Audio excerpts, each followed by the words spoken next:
Everyone, কেমন আছো তোমরা সবাই? তো আজ আমি প্রথমবার সেলাই মেশিন চালাবো, তো সেইটাই তোমাদের সাথে আমি শেয়ার করবো যে আমি কেমন কি চালালাম এবং ঠাকুরের নাম করে যেন ভালোই হয়, সব কিছু যেন খারাপ না হয়ে যায়।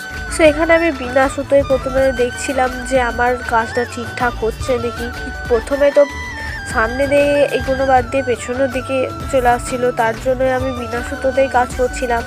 সো প্রথমে এখানে আমি বিনা সুতোয় কাজ করে দুদিন বাদ দেখছি না সুতো দিয়ে ভালোই এগুচ্ছে কাজটা, আমার সামনে থেকে হচ্ছে, যেমন দিদি করতো সেরকমই আমার হচ্ছে।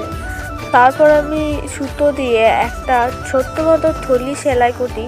তো প্রথমে সুতো দিয়ে আমার একটু ভয় লাগছিলো, অনেক রকমের ভুল হচ্ছিল, ববিন কেস বারবার খুলে যাচ্ছিল, সেলাইয়ের ছুঁচ একবার ভেঙেও দিয়েছি আমি। তারপর অনেক চেষ্টার পর ফাইনালি আমি সেলাই করতে পারছি। তো আমার প্রচণ্ড আনন্দ হচ্ছিল যে হ্যাঁ, ফাইনালি আমি সেলাই করতে পারছি।